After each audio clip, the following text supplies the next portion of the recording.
एक कहानी का अर्थ है, भाई ने कलेजा को काढ़ा अपनी बहन का औरत के प्यार में।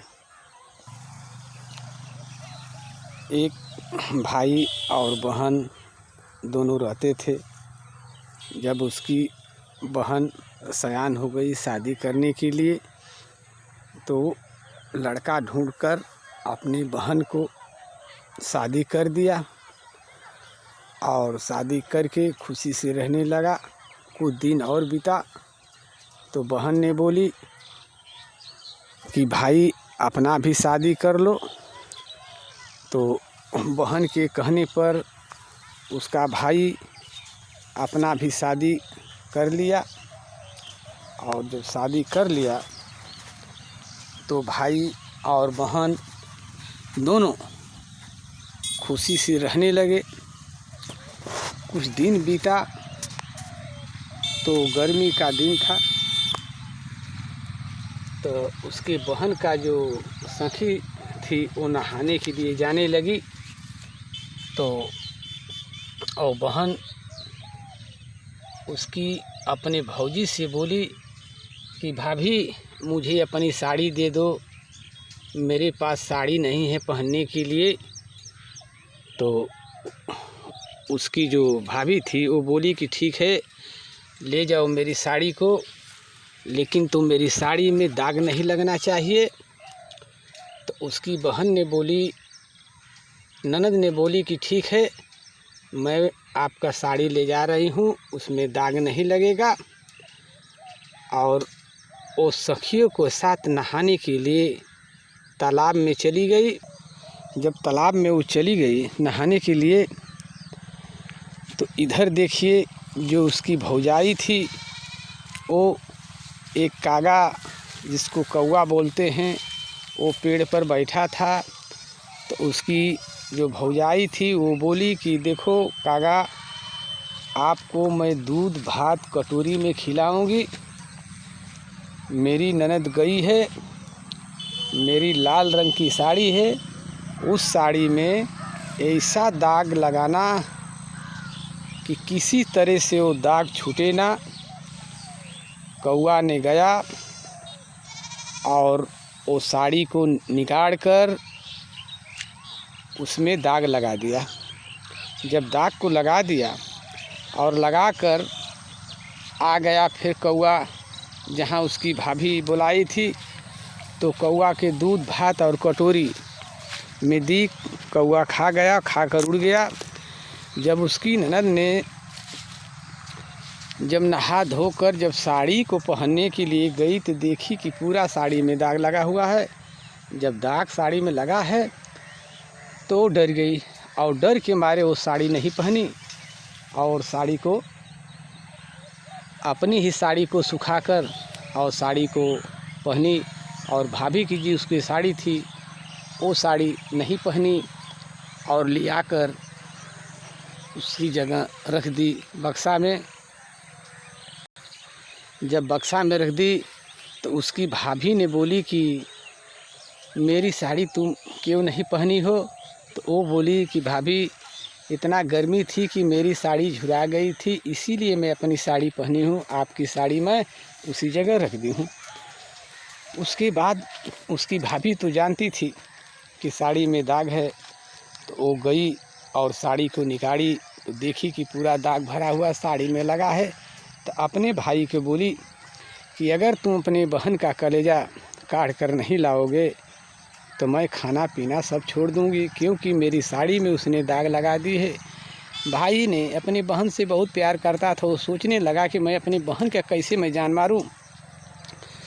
तो गया जंगल में, खोदते खोदते एक सियार मिला, उसको पकड़कर उसको मार डाला और मारकर उसका कलेजा चीर कर ले आया और पत्नी की बोला कि लो, मैं अपना बहन का मार कर कलेजा लाया हूँ।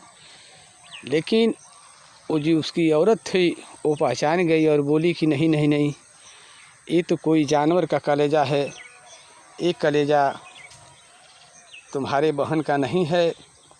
तो भाई ने फिर जंगल में गया और जाकर एक बंदर भेटाया, उसको भी मार डाला और मार कर बंदर को ले आया और फिर बोला कि देखो ये मेरा बहन का कलेजा है, मैंने मार डाला हूँ, इसको ले लो और उठ जाओ। फिर उसकी औरत ने चिन्ह गई और बोली कि नहीं नहीं, एक कलेजा तुम्हारे बहन का नहीं है, एक कलेजा जानवर का है। भाई बहुत मनाया लेकिन वो नहीं मानी। तो भाई ने एक बुद्धि लगाया, इसी के कहते हैं कि प्यार अंधा होता है। देखो अब औरत के उजाल में फंस गया और अपनी बहन को बोला कि बहन चलो थोड़ा कपड़ा हम लोग कचार आए पोखरा पर। तब बहन उसके साथ कपड़ा कचारने के लिए पोखरा पर गई। तो भाई ने तलवार को वो गठरी में छिपा दिया और लेकर बहन को जब पोखरा पर गया तो बोला कि आओ बहन, तुम्हारे बार में मैं ढील हेर दूं और उसके बाद कपड़ा हम लोग कचारेंगे। तो बहन के माथे में लगा ढील हेरने और बहन को नींद आ गई। जब बहन सो गई, बाहरे भाई कसाई वो पापी ने क्या किया भाई कि बहन को जब सो गई तो उसके नटई पर तलवार चला दिया। बाहर कसाई भाई जब नटई पर तलवार चला दिया तो बहन का मूड़ी कट कर एक और छटिया गई और बोली कि बाहर मेरे भाई। आवाज़ आई वो मुड़ी में से कि बाहर मेरे भाई, आपको तो मैं जान से अधिक मानती थी, लेकिन तो आपने क्या किया। उसके बाद ने जब वो मर गई तो भाई ने उसका पेट चीर कर कलेजा को काट लिया और कलेजा काट कर ले जाकर रख दिया और उसी पोखरा में किनारे गाड़ा खन कर अपने बहन को गाड़ दिया और उसमें पानी खोल दिया। और जब घर लेकर आया तो बोला कि ये लो कलेजा अपनी बहन कर मार कर लाया हूँ। तो वो पापिन जो थी उसकी औरत वो साड़ी के लिए आई और कलेजा में से खून चूता था। वो पापिन कसाई उसी खून से अपनी साड़ी को रंगी, जो साड़ी में दाग लगी थी। जब रंग दी तो वो पापी ऐसी थी कि रात को वो साड़ी को पहनती थी और दिन कर छोड़ कर रख देती थी। वो साड़ी को रात को पहनती थी और दिन कर छोड़ कर रख देती थी। इसी तरह दिन बीतने लगा। दिन बीतते बीतते कुछ दिन बीत गया तो जहाँ अपनी बहन को उसका भाई खन के गाड़ा था, उसी में से एक बांस की कान फूट कर निकली। तो वो कुछ मोटहर जब कैन हो गई, जब मोटी कैन हो गई तो एक भिखारी आया और वो भीख मांगता था। वो सोचा कि मैं इस कैन को काट लूँगा तो इसके सहारे मैं भीख मांग सकता हूँ। तो कैन को काट लिया ठेगने के लिए। जब काट लिया कैन को तो जिस दुआरी पर जाता था भीख मांगने के लिए तो कैन में से आवाज़ निकलती थी कि भैया मारल भौजी मरावली हमरे रकतवा क चुनरी रंगावली रात पहिरा दिन छोड़ धरे। तो इसी आवाज़ कैन में से निकलती थी। तो सब उसको जोगी के बहुत ज़्यादा भिक्षा देते थे, क्योंकि सब बोलते थे कि इस कैन में जादू है। इसी तरह बेचारा भिक्षा मांगता था। मांगते मांगते भिक्षा वहाँ जा चौंका जहाँ उसकी बहन की शादी हुई थी। देखो दोस्तों, ये बात को गौर करें कि वहाँ जा चौंका जहाँ उसका पति उसकी सास रहती थी। और जाकर वो द्वार पर खड़ा हुआ तो गोजी में से आवाज़ निकली कि भैया मारे न भौजी मारावली हमरे रकतवा का चुनरी रंगावली रात पहिरे दिन छोड़ धरे।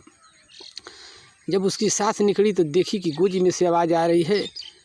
तो वो बोली, भिखमंगा से बोली कि देखो तुम ये गोजी के मुझे दे दो और जितना सोना चांदी बांधा हो बांध के ले जाओ, और कमी होगी तो फिर आना और फिर मैं सोना चांदी आपको दूंगी। भिखारी ने सोचा कि इससे अच्छा क्या बात है, दिन भर मांगना पड़ता है, मैं कैन को दे देता हूँ कैन के दे दिया और एक मोटरी सोना बांधकर लाद के भिखारी चल दिया घर को। जब घर को भिखारी चल दिया तो इधर ले जाकर वो बूढ़ी उसकी माँ, जो लड़का था उसकी माँ, वो डंडा को, छड़ी को, जो कैन थी उसको ले जाकर कोने में रख दी और खाना बनाकर खा पी कर सो गई। जब सो गई तो जब 12 बजा रात को तो कैन में से एक सुंदर लड़की निकली और डोर और बल्टी ली, गई इनार पर पानी खींची, पानी खींच कर आई, बर्तन चूल किया, खाना बनाया, पकाया और खाकर बर्तन माँज कर सो गई। वो गोजी में हल गई। तो बूढ़ महतारी ने सोची कि अरे बाप रे, मैं तो सोई थी, कौन खाना बनाया और कौन इतना अच्छा खाना बनाया। वो रात को उसकी माता ने ढूक गई। जब ढूक कर देखने लगी तो उसी गोजी में से वो लड़की निकली और गई, डोर बल्टी लेकर पानी खींची, बर्तन मांजा, चूल पोता, हर चीज़ कर खाना पीना बनाकर खा पी कर वो गोजी में हल गई। सुबह हुई तो अपने लड़का से बोली कि देखो बेटा, इस गोजी में से औरत निकलती है, वही खाना बनाती है, और बेटा सुनो, तुम देख लेना और उसको पकड़ लेना, छोड़ना मत। लड़का बोला ठीक है। और रात को जब वो ढुक गया तो 12 बजा रात को निकली लड़की और बल्टी डोर ली, इनार से पानी खींची, चूल बर्तन की, खाना बनाया, पकाया, खाकर और गोजी में हलने के लिए चौंकी तो पीछे से वो लड़का उसकी औरत को पकड़ लिया और औरत चिल्लाने लगी कि देखो मुझे छोड़ दो, मुझे छोड़ दो, मैं मार डालूँगी, खा डालूँगी। लेकिन लड़का नहीं छोड़ा। पकड़ते पकड़ते भोर हो गई, उजियार हो गया और घाम भी हो गया। जब घाम हो गया तो औरत ने वो आदमी पर ताकी तो अपने पति को चिन्ह गई। देखो, औरत जो होती हैं तो उनकी निगाह बहुत तेज होती है। अपने पति को चिन्ह गई तो बोली कि देखो, मैं आपकी पत्नी हूँ। तो बोला कि नहीं, ये कैसे हो सकता है, मेरी शादी तो फलाना के यहाँ हुई है, ये कैसे हो सकता है। तो पूरी कहानी वो लड़की पूरी कहानी बताई और बोली कि ठीक है, मेरे भाई के यहाँ जाकर पता लगा लो कि मैं घर पर हूँ कि नहीं हूँ। तो एक आदमी को भेजकर उसका मर्द तक उसके नैहर भेजा तो पूछा कि मैं दिन धरने के लिए आया हूँ। तो वो बोला कि मेरी बहन मर गई है, बहुत दिन बीत गया है। तो वो आदमी आकर कहा कि वो बोल रहा है कि मेरी बहन मर गई है, बहुत दिन हो गया है। तब वो लड़की ने बोली कि क्या आप माने कि मैं ही वो औरत हूँ और ऐसी मेरी तकदीर हुई कि आपसे मुलाकात हो गई, अब मैं फिर जीवित हो गई। उसका पति बोला कि देखो, यही सच्चा प्यार होता है, मैं आपसे सच्चा प्यार करता था, इसलिए आप फिर से भगवान ने मुझे आपसे मिला दिया और छोड़ो अपने भाई को। और वहाँ पर औरत, उसका पति और उसकी सास खुशी खुशी से रहने लगे और दिन बीतने लगा। तो दोस्तों, कहानी का अर्थ यही है कि इतना अंधा प्यार में मत बनो कि किसी का जान मार दो कहने पर। दोस्तों, सच्चा प्यार करोगे अवश्य मिलेगा। क्योंकि आप कहानी भी सुन चुके हैं। वीडियो अच्छी लगे तो चैनल को सब्सक्राइब आप लोग जरूर करें दोस्तों, और कमेंट भी बताएं कि कैसी वीडियो बनी है। दोस्तों नमस्कार, अगली वीडियो में फिर मिलूँगा।